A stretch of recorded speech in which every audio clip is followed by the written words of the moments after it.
السلام علیکم ورحمۃ اللہ وبرکاتہ۔ اردو زبان کی تیسری کتاب میں اب تک میں سبق نمبر 42 تک پڑھا چکی ہوں۔ آج میں 44 پڑھاؤں گی۔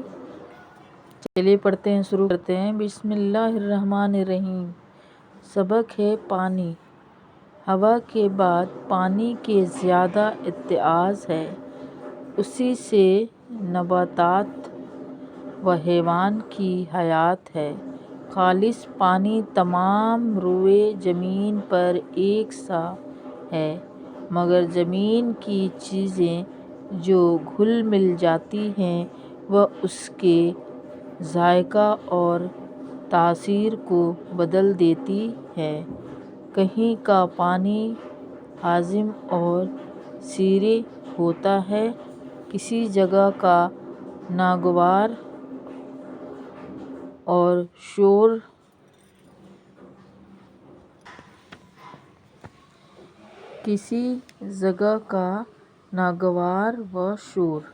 بڑے دریا کا پانی چھوٹے ندی نالوں سے بہتر ہوتا ہے، مگر کپڑوں کے دھونے، جانوروں کے نہلانے، مردوں کے بہانے اور غلازت کے ڈالنے سے دریا کا پانی بھی خراب ہو جاتا ہے۔ کنواں جس قدر زیادہ گہرا ہو پانی اچھا ہوتا ہے، جو پانی قریب نکلتا ہے اس میں زمین کی گندگی زیادہ گھلی ہوتی ہے۔ آب نوشی کا کنواں ایسی زمین میں نہ کھودنا چاہیے جہاں مدت تک نجاست ڈالی گئی ہو یا جس میں قبرستان ہو۔ کنویں کے پاک صاف رکھنے میں چند باتوں پر خاص توجہ لازم ہے۔ اتنی اونچی اور ڈھالو ہو کہ باہر کا پانی اندر نہ جا سکے۔ کنویں کے پاس پانی کا گڑھا یا کچرا یا کسی قسم کی غلازت ہرگز نہ ہو۔ کنویں کے کنارے نہانا اور کپڑے دھونا نہ چاہیے۔ کنویں کے اندر درختوں کے پتے نہ جانے پائیں۔ ڈول اور رسی کی صفائی کا بھی لحاظ رہے۔ لوٹوں کو مٹی مل کر کنویں میں ڈالنا برا دستور ہے۔ کبھی کبھی کنویں کی تہہ سے کچڑے مٹی کو نکال ڈالنا مناسب ہے۔ اب ہم یہ حروف کے معنی پڑھیں گے۔ سبق 43 پانی کے حروف کے معنی ہیں۔ احتیاج ضرورت ہونا، حیات زندگی، غلاظت گندگی، شور خواری، دستور طریقہ، لحاظ پاس شرم، احتیاط بچاؤ حفاظت، نجاست ناپاکی۔ اسی ویڈیو میں سبق نمبر 44 پڑھیں گے۔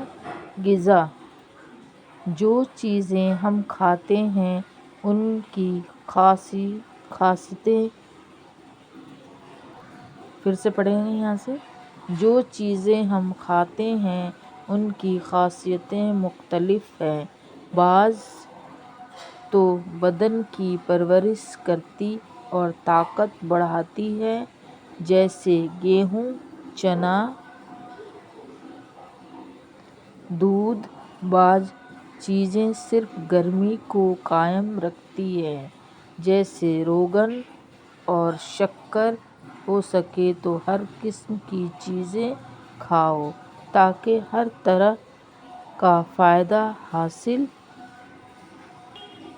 ہو۔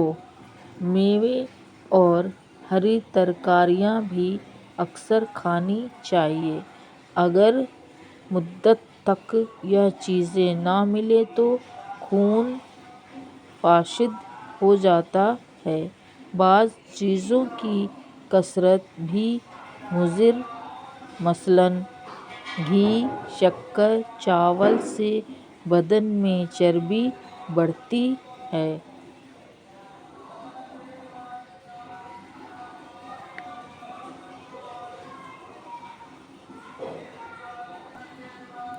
چربی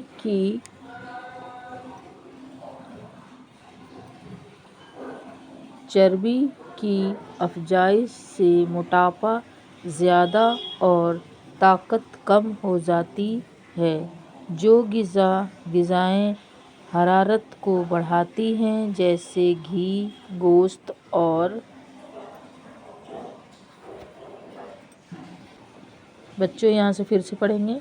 جو غذائیں حرارت کو بڑھاتی ہیں جیسے گھی، گوشت اور مذاقیات، ان کا بھی کھانا زیادہ سرد ملک اور سرد موسم میں مناسب ہے۔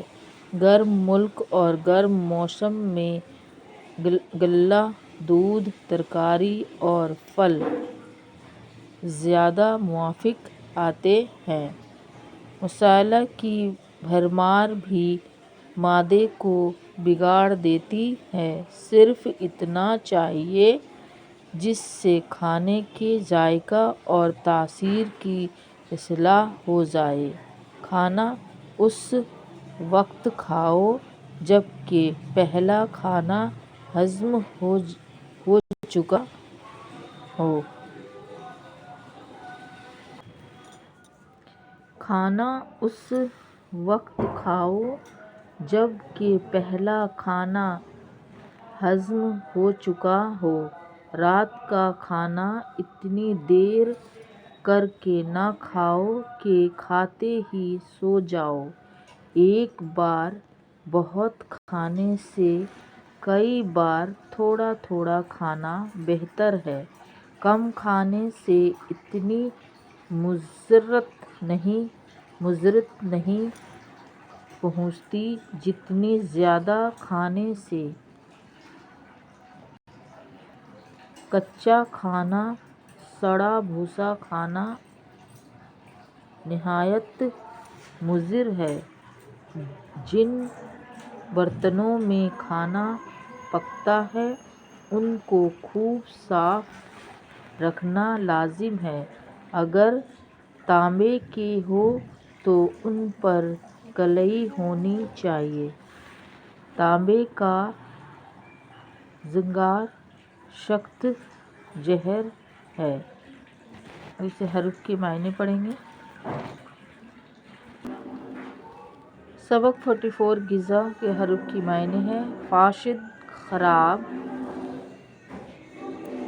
موافق، مطابق، مناسب، افزائش، زیادتی، مغزیات، جمع، مگر کی غدہ، اصلاح، ٹھیک کرنا، مضرت، نقصان۔